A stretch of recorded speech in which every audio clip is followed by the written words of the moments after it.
Allez les amis, bonjour, bienvenue dans cette nouvelle vidéo. Et aujourd'hui les amis, vidéo extraordinaire. Pour la simple et bonne raison qu'on va s'arrêter sur un personnage,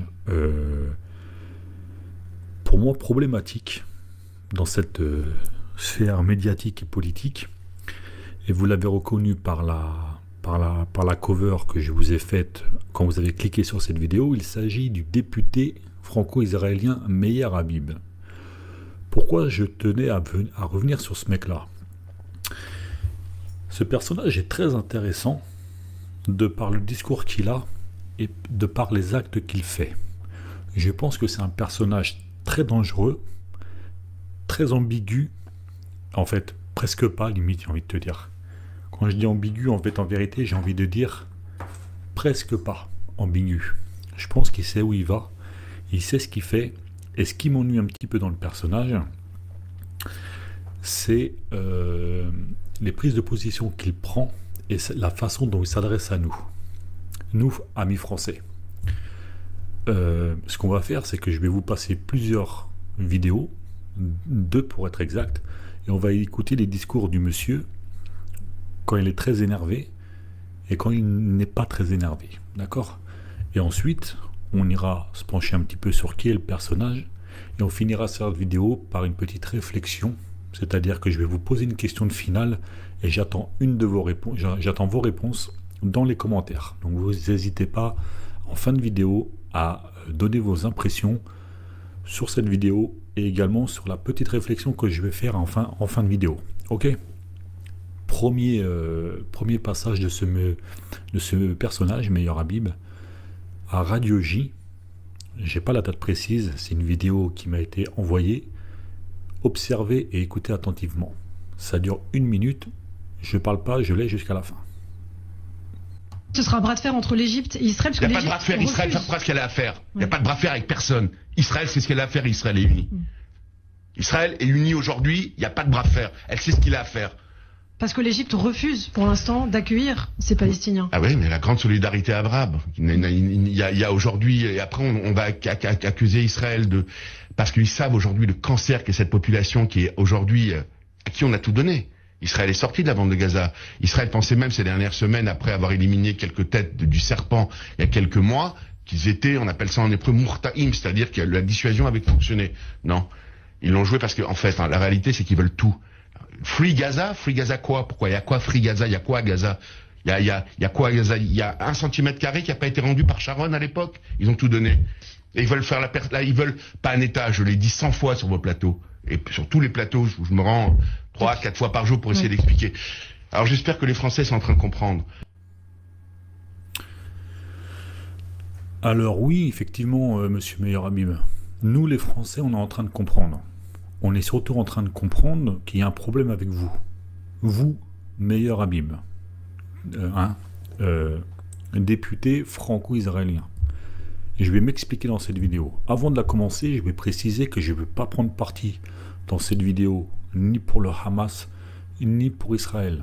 Ça ne m'intéresse absolument pas et ce ne sera pas le sujet de la vidéo. Non plus, je ne vais ni prendre position pour les musulmans, ni pour les juifs. Ce n'est absolument pas le sujet de la vidéo.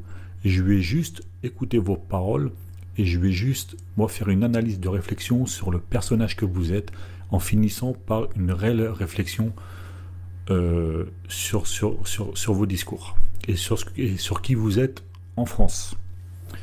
Donc premier extrait qu'on va re-regarder et qu'on va réanalyser. Donc on y retourne. Ce sera un bras de fer entre l'Égypte et Israël. Il n'y a pas de bras de fer, Israël fera ce qu'elle a à faire. Il n'y a pas de bras de fer avec personne. Israël sait ce qu'elle a à faire, Israël est uni. J'arrête là. Imaginez-vous un député français, enfin quand je dis français, lui, il est franco-israélien, d'accord? Français, tout simplement franco-français, ok? Ne serait-ce que sur n'importe quel média, s'énerver comme il le fait là, c'est-à-dire prendre position pour un parti, là on a bien compris que c'était le parti d'Israël, s'énerver comme ça en face d'une journaliste française. Que pensez-vous qui se passe dans les 24 heures sur Twitter? Un déferlement. On va même aller très loin. Prenons un mec de chez LFI qui fait ça, ok? Ou du RN, du LFURN qui fait ça. Mais en 24 heures, vous avez toute la twittosphère là qui crée au scandale. C'est incroyable. Donc lui, ce mec-là, il se permet de crier sur une journaliste, la journaliste de Radio J, filmée et tout ça, en prenant position directement. Moi, il me semblait qu'en tant que ministre et député de la France, tu représentais tous les Français, ok? Tous, ok? Même ceux avec qui tu n'es pas d'accord idéologiquement. Là, ça n'a pas l'air d'être le cas. On poursuit. Israël est unie aujourd'hui, il n'y a pas de bras de fer. Elle sait ce qu'il a à faire. Parce que l'Égypte refuse, pour l'instant, d'accueillir ces Palestiniens. Ah oui, mais la grande solidarité arabe. Il y a aujourd'hui, et après on va accuser Israël parce qu'ils savent aujourd'hui le cancer qu'est cette population qui est aujourd'hui, à qui on a tout donné. Le cancer qu'est cette population, il parle de qui exactement? Il parle des Palestiniens? Le cancer, cette population est un cancer. Vous imaginez les mots qu'il est en train de dire? S'il parle réellement des Palestiniens en les traitant de cancer qu'est cette population, c'est ultra dangereux pour un député franco quelque chose. Il n'est pas censé prendre autant position. Vous voyez le problème? On va aller voir qui est ce personnage, parce que, bien entendu, vous êtes à bonne école, et moi, je suis con, je vais m'intéresser aux gens. Quand j'entends un discours, on va aller voir qui c'est, et vous allez comprendre qui est ce personnage. Israël est sorti de la bande de Gaza. Israël est sorti de la bande de Gaza. Il ne me semble pas qu'Israël soit sorti de la bande de Gaza. Il me semble qu'en ce moment, ils sont vraiment en train de faire du sale. Donc quand il dit Israël sait ce qu'elle a à faire, il faudrait qu'il nous explique quel projet il parle. Je pensais même ces dernières semaines, après avoir éliminé quelques têtes du serpent il y a quelques mois, qu'ils étaient, on appelle ça en hébreu, murtaïm, c'est-à-dire que la dissuasion avait fonctionné. Non, ils l'ont joué parce qu'en fait, la réalité, c'est qu'ils veulent tout. Free Gaza quoi? Pourquoi? Il y a quoi Free Gaza? Il y a quoi? Alors, ils veulent tout. Non, ils veulent pas tout, en fait. Ils veulent juste qu'on leur redonne leur terre, tout simplement. Hein? Je précise que Israël a été condamné par l'ONU, d'accord, dans sa prise de territoire et dans ce qu'il est en train de faire en Palestine depuis plus de 50 ans. Ok? Donc, petite précision, monsieur Meir Habib. C'est qu'ils veulent tout. Free Gaza quoi? Pourquoi? Il y a quoi Free Gaza? Il y a quoi à Gaza? Eh ben, il y a des civils, mon ami. Déjà, pour commencer, il y a des humains à Gaza. Ok? Que tu sois pour, que tu sois contre, il y a des civils. Il y a des gens. Tu ne peux pas arriver et faire n'importe quoi sous prétexte que la terre t'appartient. Ok? Déjà, pour commencer. Il y a des civils à Gaza. Il y a quoi à Gaza? Il y a 1 cm² qui n'a pas été rendu par Sharon à l'époque. Ils ont tout donné. Et ils veulent faire la perte. Là, ils veulent pas un État. Je l'ai dit 100 fois sur vos plateaux. Et sur tous les plateaux, je me rends 3-4 fois par jour pour essayer d'expliquer. Ça, c'est problématique. Sur tous les plateaux, tu te rends 3-4 fois par jour sur tous les plateaux pour expliquer. Mais vu comment tu te comportes, j'appelle pas ça une explication, j'appelle ça de la propagande, moi. Tu vois, si tu fais 3-4 plateaux, tu fais tous les jours des plateaux 3-4 fois par jour, hein, mais t'es pas censé être député, t'es pas censé avoir du boulot, toi. T'es pas censé t'occuper des choses réelles du territoire. Non. Ah, tu vas sur les plateaux. Donc soit tu mens et tu vas pas sur les plateaux tous les jours 3-4 fois, et là tu es en train de faire une fake news en direct sur cette radio J, parce que du coup tu es très occupé à faire ton boulot de député, de député, pardon. Soit tu mens pas, tu es réellement sur les plateaux 3-4 fois par jour à faire ta propagande, et en plus de ça, on t'est trop payé là à faire ce que tu fais là. Si tu vas sur les plateaux et que tu fais pas ton boulot de député, il va y avoir un petit problème. Il va falloir que tu rendes l'argent. Ok? Donc problématique ça.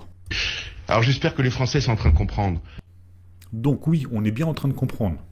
On est surtout bien en train de comprendre ce que toi tu fais et les dingueries qui sont les tiennes. Deuxième petit extrait, les amis. On va se rendre sur YouTube et on va écouter maintenant ce même Meir Habib sur un discours qui m'a moi interpellé. Ça dure 1 minute 59. Je laisse toute la séquence et on réanalyse après. C'est parti. Et jusqu'à quand on va fermer les yeux pour faire attention, il y a des élections, il y a 8-10 millions de Moi je rêve, je vais vous dire, Michael Darmon et Nathalie Nagar, j'aurais aimé voir dans la rue des millions de musulmans protester contre cette barbarie. C'est moi ce que j'aurais fait si 5 gosses palestiniens avaient été massacrés volontairement, ce qui n'est jamais arrivé par des juifs, pas 1500, 5 pour un enfant, Al-Doura, le petit Mohamed, des images qui ont ému le monde entier, et il s'avère, il a sans doute été tué, mais que c'est sans doute des bagues palestiniennes qui l'ont tué. Le monde s'est arrêté. Un enfant. Il y a eu une seconde intifada. On a décapité Daniel Perle avec la photo du petit Mohamed Al-Doura. Le monde entier s'est arrêté de respirer. Et là, on a 1400 juifs qui ont été massacrés. On a ouvert le ventre des femmes enceintes, on a tiré, on les a brûlés, on a violé des femmes, on a empalé des femmes, on a sodomisé des femmes, on les a tuées et on a uriné sur leur corps. Moi j'ai vu ces images, j'ai vu ces photos, je suis désolé. Parce qu'à l'Assemblée j'avais des larmes, mais aujourd'hui j'ai de la colère.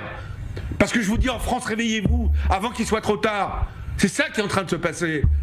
Je suis bouleversé. On ne peut pas rester les croisés. L'islamisme est chez nous, on n'a rien contre les musulmans. Personne, ni contre les Palestiniens. Personne. On a contre les barbares. Israël s'est retiré de la bande de Gaza jusqu'au dernier centimètre carré, du Liban jusqu'au dernier centimètre carré, du Sinaï, trois fois la superficie de l'État d'Israël jusqu'au dernier centimètre carré. Israël a signé les accords d'Oslo que certains étaient contre. Pourquoi tout ça? Pour avoir des barbares en face de nous? Non. Moi je vais vous dire aujourd'hui, on ne peut plus continuer comme ça. Je ne suis pas simplement inquiet pour Israël et les Juifs, enfin en particulier. Je suis inquiet pour la France. Ok. Alors, ce qu'on va faire, on va être très intelligent chez React One. On va, avant de réanalyser cette vidéo, parce que là on a eu 2 minutes de condensé d'émotions, et de condensés de fake news et de condensés d'affirmations qui ne sont pas vraies. Donc, je ne dis pas que tout n'est pas vrai. Effectivement, il a le droit d'être en colère, il a le droit de faire tout ça, mais on va quand même analyser les choses tranquillement. On va revenir sur cette séquence en fin de vidéo, mais avant, on va aller faire un petit travail intellectuel. On va aller, par curiosité, voir qui est Meir Habib.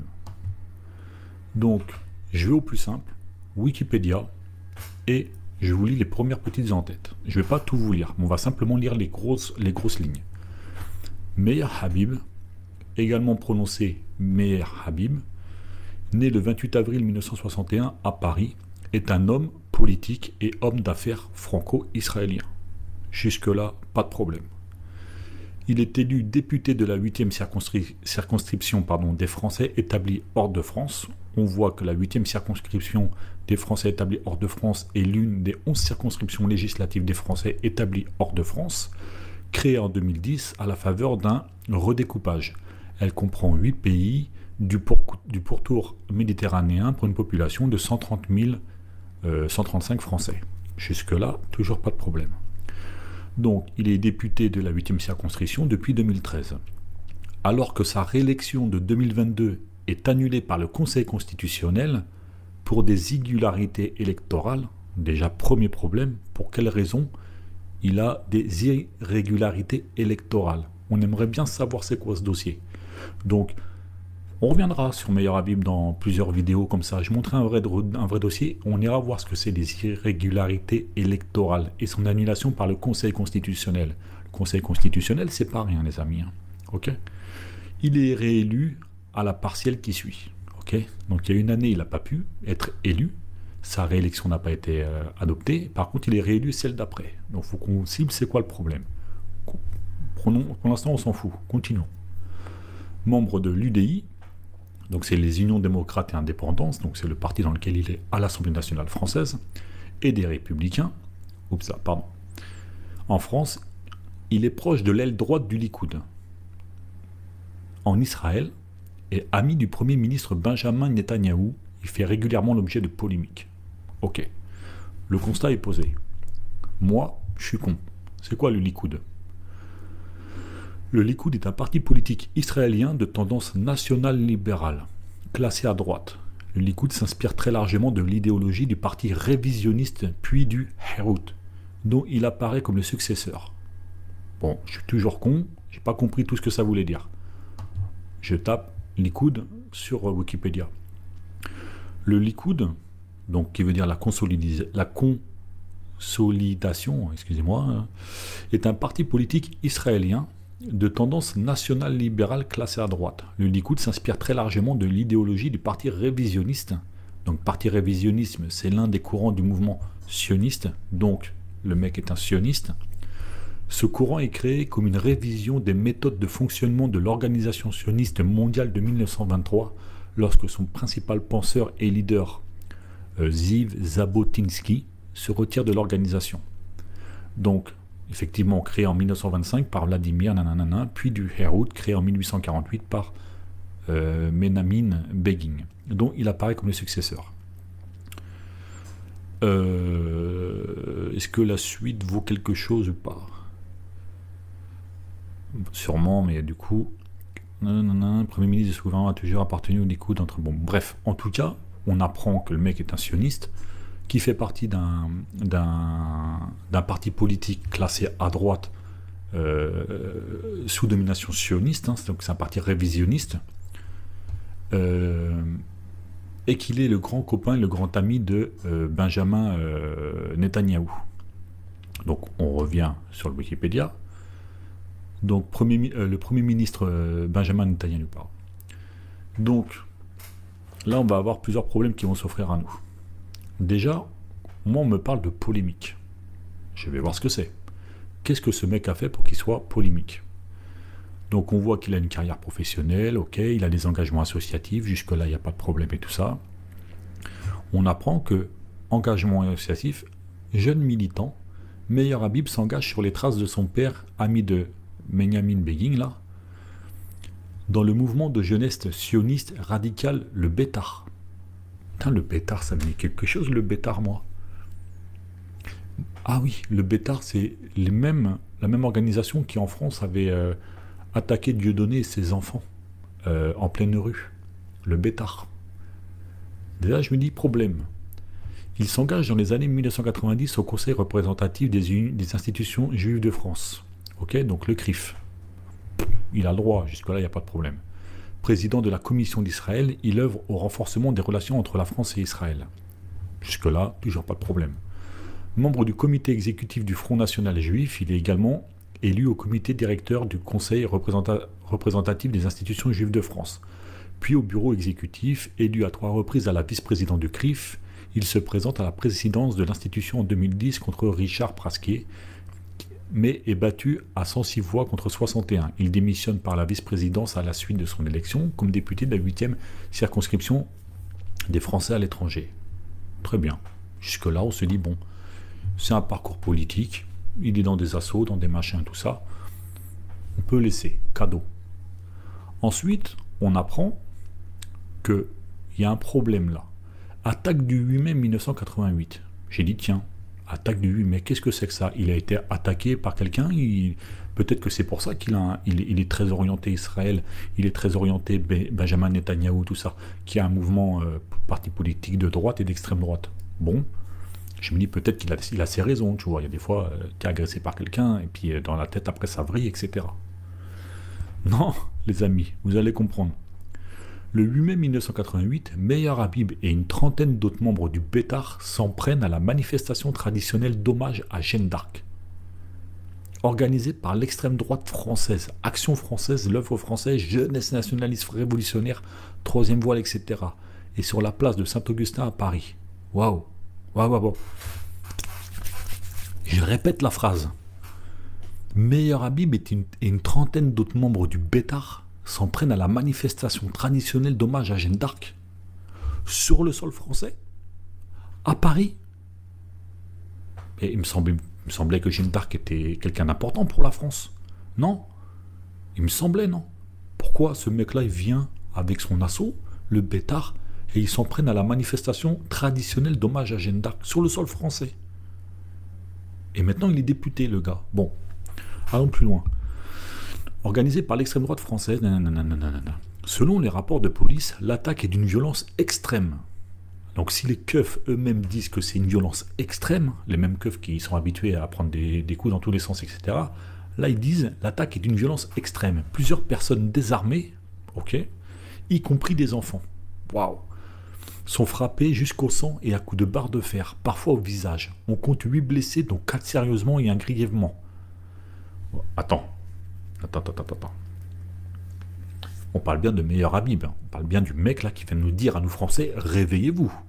Hein, c'est bien ce qu'il vient de faire. Réveillez-vous, amis français. Ok?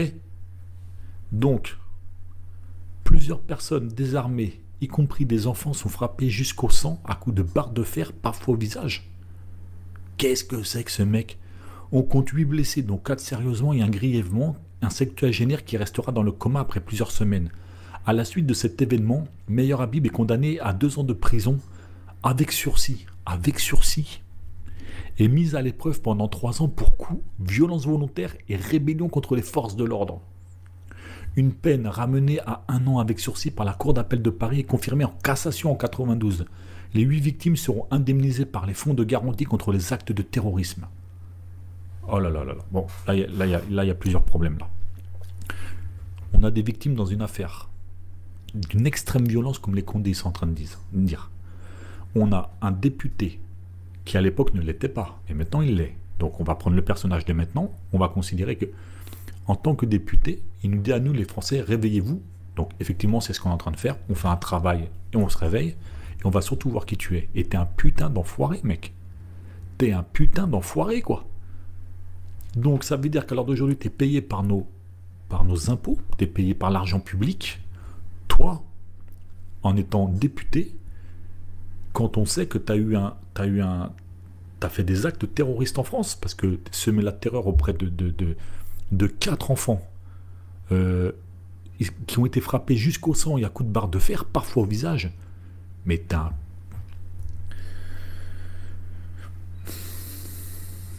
un...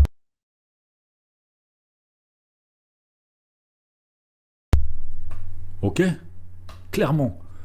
Donc, maintenant, on va re-regarder cette fameuse séquence qui nous parle. On va re-analyser en connaissant le personnage. D'accord? Et ensuite, je finis cette vidéo et je vous amène sur ma réflexion à moi. On reprend.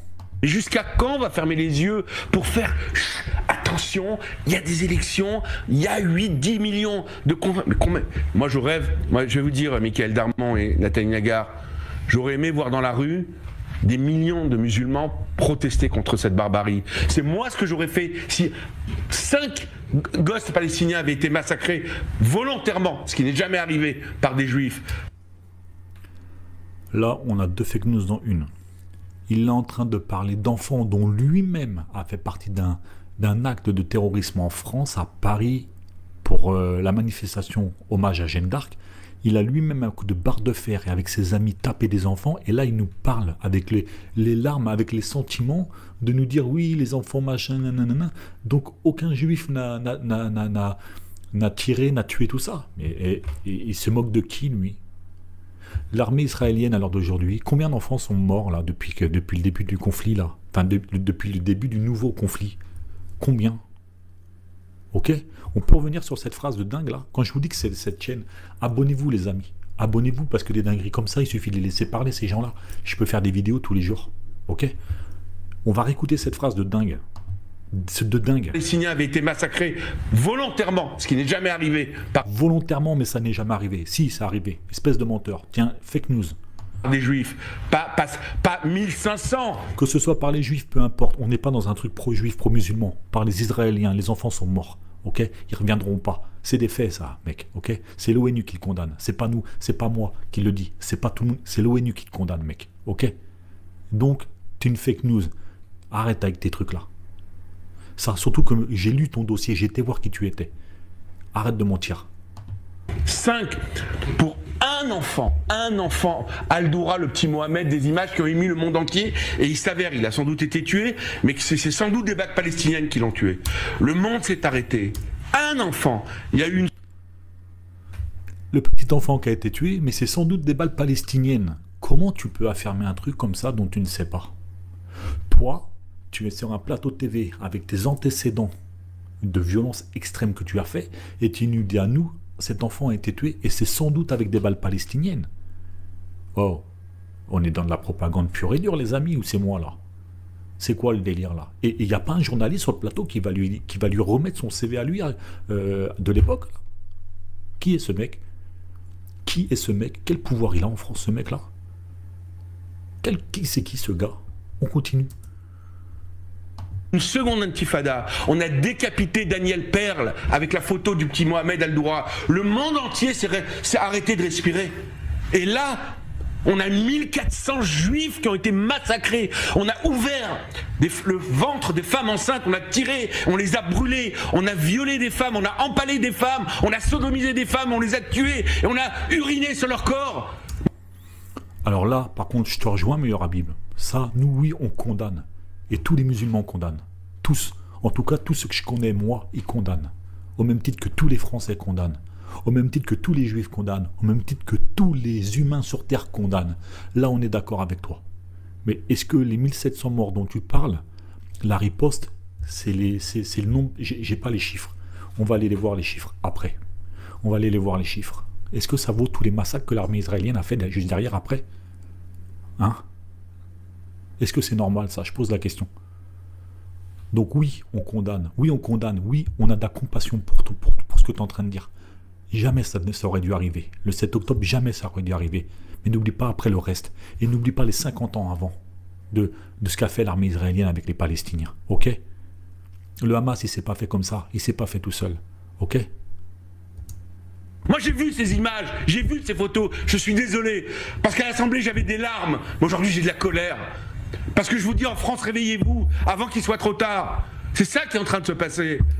Je vous dis la même chose, amis français. Réveillez-vous avant qu'il soit trop tard. Ok? Ce genre de personnage, réveillez-vous avant qu'il soit trop tard. Usurpateur, menteur. Lui-même est dans des affaires de terrorisme, comme je vous ai vu tout à l'heure sur Wikipédia. C'est pas moi qui l'ai dit, il y a marqué en gros terrorisme. D'accord? Acte de terreur. Ok? Je vous rappelle les faits. Il arrive avec des barres de fer jusqu'au sang, il a tapé des gosses dans une manifestation en hommage à Jeanne d'Arc. Et là, il est sur un plateau TV avec sa cravate de député, avec ses 2 pins franco-israéliens. Pour qui il bosse, ce mec-là? Il bosse pour la France ou il bosse pour Israël?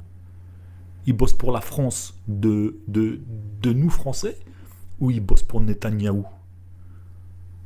Là, moi, ça me pose un problème. Je suis bouleversé. On ne peut pas rester les croisés. On est tous bouleversés.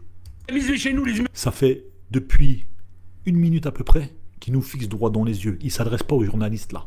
Il nous fixe droit dans les yeux. Ok? Propagande. On n'a rien contre les musulmans. Menteur. Personne. Ni contre les Palestiniens. Personne. Mais par contre, tu as l'air d'avoir des problèmes contre l'hommage à Jeanne d'Arc, qui est notre référence à nous, Français. Tu as l'air d'avoir un problème puisque tu as été tapé en manifestation. Ok? Donc là, apparemment, tu as l'air d'avoir un problème avec nous, avec ça. Donc si tu as déjà du mal avec les Français, à mon avis, tu dois aussi avoir du mal avec les musulmans et puis les autres. Je pense. D'accord? Oublie pas que tu fais partie, tu es sioniste. D'accord? C'est pas moi qui l'invente. C'est ton dossier, c'est ton CV. Tu es sioniste. Ok? Le sionisme, c'est pas rien. On a contre les barbares. Israël s'est retiré de la bande de... Nous aussi, on a des problèmes contre les barbares. Nous aussi, on n'en veut pas. Nous aussi, on les combat. Ok? Nous, Français, à qui tu t'adresses. Hein. Tu me regardes dans les yeux, je te regarde dans les yeux. Ok? Et je te réponds. Gaza jusqu'au dernier centimètre carré. Du Liban jusqu'au dernier centimètre carré. Du Sinaï. 3 fois la superficie de l'État d'Israël. Jusqu'au dernier centimètre carré. Israël a signé les accords d'Oslo que certains étaient contre. Pourquoi tout ça? Pour avoir des barbares en face de nous? Non. Moi, je vais vous dire aujourd'hui, on ne peut plus continuer comme ça. Je ne suis pas simplement inquiet pour Israël et les Juifs, enfin en particulier. Je suis inquiet pour la France. Toi, tu es inquiet pour la France. Moi, je suis inquiet pour les Israéliens qui n'ont pas demandé à avoir un gouvernement comme celui de Benjamin Netanyahou, qui n'ont pas demandé à être représentés par un gars comme toi, avec le CV que tu as. Ok? Eux, moi je suis inquiet pour eux. Et je suis inquiet aussi pour les Français qui ne savent pas qui tu es et qui se cachent derrière un personnage comme toi. D'accord? Donc là, maintenant, on va s'arrêter là-dessus et je vais vous donner ma réflexion à moi. Ok? Il m'a fallu écrire un petit texte avant, les amis. Donc, je vais arrêter cette vidéo, mais avant, je vais vous poser la question. Je m'adresse aux Français, d'accord? Peu importe les origines, peu importe les ethnies, peu importe d'où ils viennent, aux Français, ok? De nationalité française.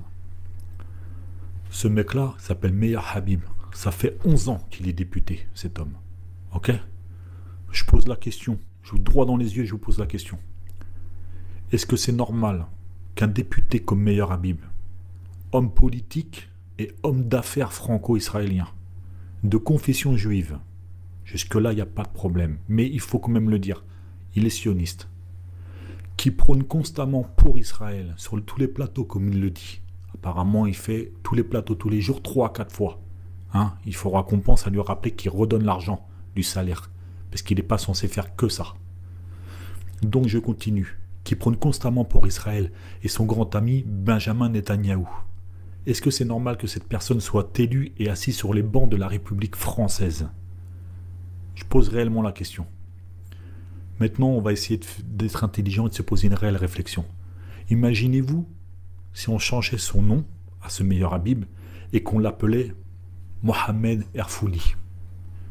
Homme politique et homme d'affaires franco-marocain de confession musulmane, qui prône constamment pour le Maroc et pour Mohamed VI. Que lui-même soit élu à son tour sur les bancs de cette même République française.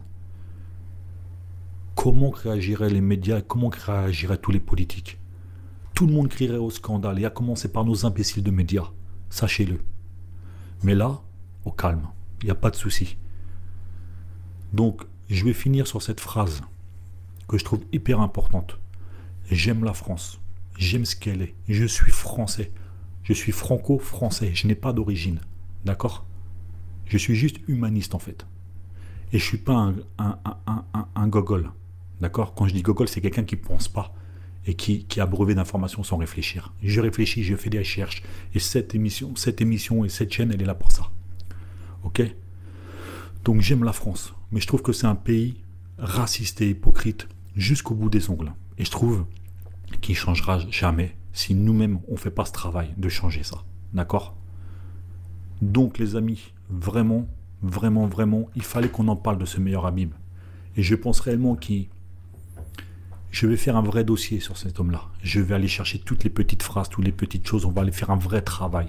Pas en live comme ça, comme je vous le fais, mais avec une vraie vidéo explicative. Ok? Sans dénigrer le personnage. Juste, là je ne l'ai pas fait. Hein. J'ai juste fait mon travail à moi d'informateur. Je vous informe sur qui est ce personnage. Donc maintenant, quand vous allez le voir sur tous les plateaux, comme il le dit, 3 à 4 fois par jour apparemment, vous savez qui est ce personnage-là maintenant. Éveillez les autres. D'accord? Si vous éveillez quelqu'un autour de vous, lui-même une fois éveillé, en éveillera un autre. C'est tout le travail qu'on doit faire en tant que citoyen engagé. Ok? On n'a plus le temps, les amis. Là, c'est l'heure maintenant. On a subi. Ok? On a subi depuis des années avec tous les gouvernements successifs qui se sont accumulés. On a subi, et là, aujourd'hui, on subit. Stop. Stop. Maintenant, on fait un travail de conscientisation. Ok? On fait nos recherches. On travaille. Ok? On lève un petit peu le niveau d'intelligence de cette population française. Ok? Je rappelle, la population française, c'est 1789. Ok? C'est la révolution de 1789. Ok? C'est le grand pays des Lumières. D'accord? Alors d'aujourd'hui, il tourne à la bougie, ce pays. C'est les Gilets jaunes. C'est mai 68. Ok? On est fort dans plein de domaines. Mais on est en train de se faire bouffer par tous ces mecs-là. Parce qu'on ne réagit pas. Parce qu'ils sont en train de nous individualiser. Ils sont en train de nous abrutir. Au niveau intelligence et dans tout le reste. Dans toutes les activités. Donc stop. Ok? Pense à t'abonner. Et je vous dis à bientôt pour une nouvelle vidéo. C'était React One. Ciao.